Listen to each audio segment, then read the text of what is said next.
حضرت ابراہیم علیہ السلام نے ملک الموت سے دریافت کیا، اگر ایک آدمی مشرق میں ہو اور دوسرا مغرب میں اور دونوں کا وقت ایک ہو، یا کسی جگہ روح قبض کرنی ہو جہاں وبا پھیلی ہو یا جنگ ہو رہی ہو، تو تم کیا کرتے ہو؟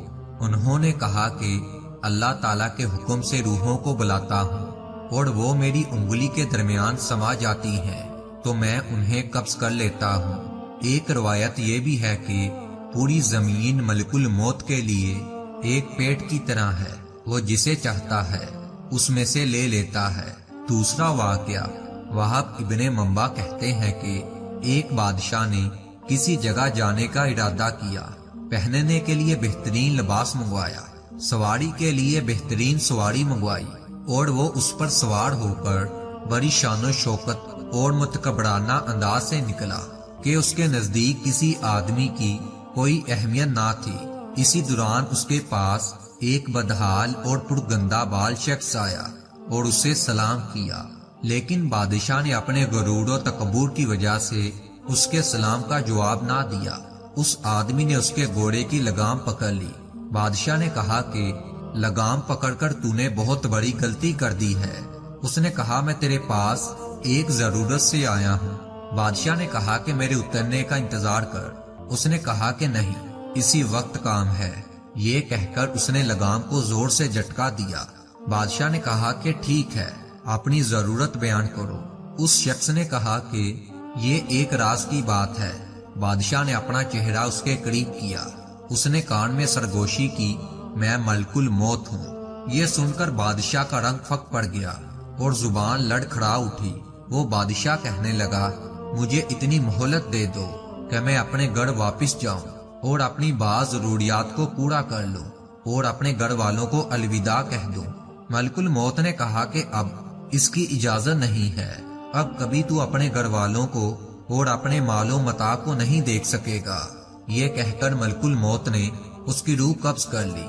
وہ سواری پر بے جان لکڑی کی طرح سیدھا زمین پر گر گیا۔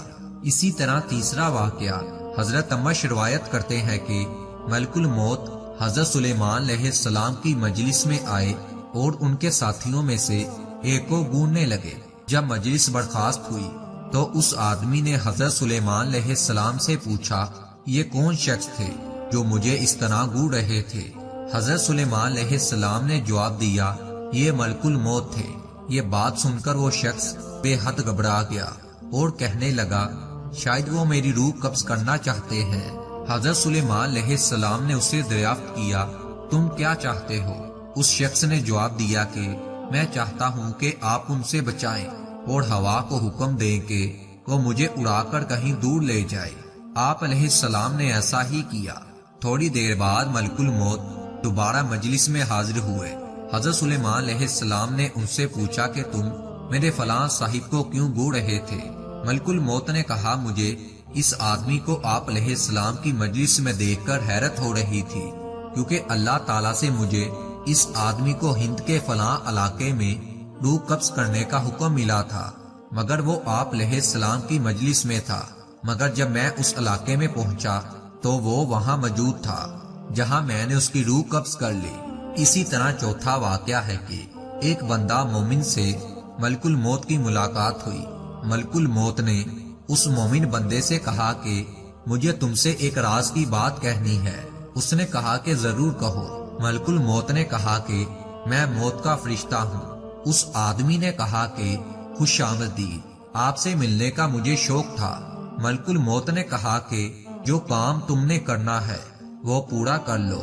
اس آدمی نے کہا کہ مجھے خدا کی ملاقات سے زیادہ کوئی کام محبوب نہیں ہے، آپ میری روح قبض کر لیں۔ ملک الموت نے کہا کہ تم کس حالت میں مرنا پسند کرو گے؟ تم جو بھی حالت پسند کرو گے میں اسی حالت میں تمہاری روح قبض کروں گا۔ اس آدمی نے کہا کہ میں سجدے کی حالت میں مرنا چاہتا ہوں۔ اس نے خدا کے ہاں سر سجدے میں رکھ دیا اور ملک الموت نے اس کی روح قبض کر لی۔ اسی طرح پانچواں واقعہ ہے کہ وہاب ابن منبع کہتے ہیں کہ ملک الموت نے ایک ایسے زبردست بادشاہ کی روح قبض کی دنیا میں جس کی شان و شوکت کے ڈنکے بجتے تھے۔ ملک الموت اس کی روح کو لے کر آسمان پر پہنچے تو ملائکہ نے ان سے پوچھا، اے ملک الموت، آپ کو کسی کی روح قبض کرتے ہوئے کبھی رحم آیا ہے؟ ملک الموت نے کہا کہ ایک مرتبہ مجھے ایسی عورت کی روح قبض کرنے کا حکم دیا گیا جو جنگل میں اکیلی تھی۔ اس نے وہاں ایک بچے کو جنم دیا تھا۔ مجھے اس کی غریب الوطنی اور بچے کی تنہائی کا خیال آیا کہ وہ اس جنگل میں تنہا ہے، کوئی اس بچے کی دیکھ بھال کرنے والا بھی نہیں ہے۔ فرشتوں نے کہا کہ جس بادشاہ کی روح لے کر تم آئے ہو یہ وہی بچہ تھا جس پر تمہیں رحم آیا تھا۔ ملک الموت نے کہا کہ خدا جس پر چاہے رحم کرے۔ عطار بن یسار کہتے ہیں کہ ماہ شعبان کی 15 تاریخ کو ملک الموت کو ایک صحیفہ دیا گیا اور کہا جاتا ہے کہ اس سال تمہیں ان سب لوگوں کی روحیں قبض کرنی ہیں جن کے نام اس صفحے میں درج ہیں۔ راوی کہتے ہیں کہ انسان نکاح کرتا ہے، مال تعمیر کرتا ہے، اسے معلوم ہی نہیں ہوتا کہ اس کا نام ملک الموت کے صفحے میں لکھا جا چکا ہے۔ حضرت حسن بصری رحمت اللہ علیہ فرماتے ہیں کہ ملک الموت ہر روز 3 مرتبہ تمام گھروں کی تلاشی لیتے ہیں اور ہر ایک شخص کی روح قبض کر لیتے ہیں جس نے اپنا رزق وصول کر لیا ہے اور اپنی عمر پوری کر لی ہے۔ جب اس کے گھر والے روتے ہیں تو ملک الموت کہتے ہیں کہ اس نے اپنی عمر پوری کر لی ہے، جب تمہاری عمر بھی پوری ہو جائے گی تو تمہاری روح بھی قبض کرنے آؤں گا۔ نبی پاک صلی اللہ علیہ وآلہ وسلم کا فرمان عالی شان ہے کہ مرد مومن کی موت کا جب بھی وقت آتا ہے تو مومن کی روح ملائکہ کے جلوس کے ساتھ جاتی ہے۔ ملک الموت کی قیادت میں 500 فرشتے کا وفد جلوس لے کر مومن کے پاس آتا ہے۔ ملک الموت مرد مومن کو سلام کرتا ہے اور کہتا ہے کہ اللہ تعالیٰ نے آپ پر سلام بھیجا ہے، روح قبض کر کے قبر میں نہیں لائی جاتی۔ ایک ایک آسمان کا دروازہ کھلتا چلا جاتا ہے اور ملائکہ اللہ پاک کے حضور روح کو پیش کرتے ہیں۔ تمام ملائکہ اللہ تعالیٰ کو سجدہ کرتے ہیں اور پھر تمام ملائکہ اللہ تعالیٰ کے نیک بندوں کو اپنے جرمٹ میں اللہ تعالیٰ کے حضور سجدہ ریز کرواتے ہیں۔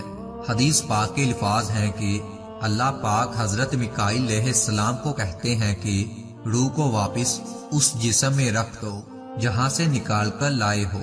روح جسم سے جدا ہونے کے بعد اللہ کے حضور سجدہ ریز ہونے کے بعد اس کے جسم کو قبر میں رکھ دیتی ہے۔ حدیث کے مطابق لوگ بندے کے جسم کو دفن کر رہے ہوتے ہیں اور فرشتے روح کو اس بندے کے جسم میں داخل کر دیتے ہیں۔ حضرت حسن بن صالح کا بیان ہے کہ میرے بھائی علی بن صالح کی وفات جس رات کو ہوئی اس رات انہوں نے مجھ سے کہا، بھائی مجھے پانی پلاؤ۔ میں اس وقت نماز پڑھ رہا تھا۔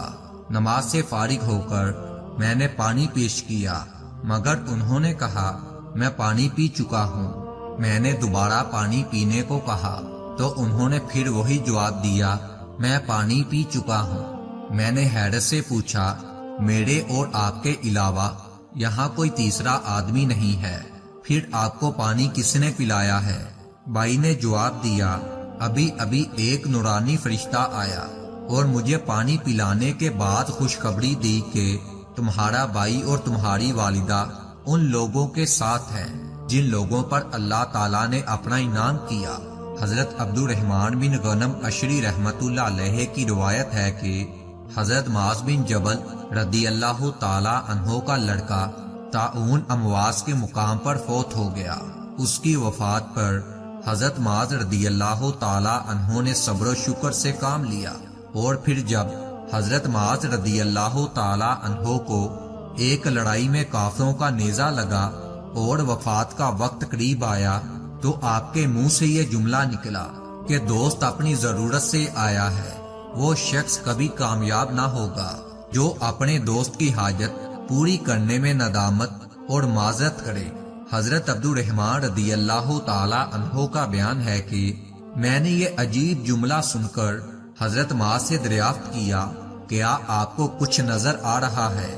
آپ نے جواب دیا، جی ہاں، میں نے اپنے بیٹے کی وفات پر جس صبر سے کام لیا تھا اس کی اللہ تعالیٰ کی طرف سے مجھے عزت افزائی ہوئی۔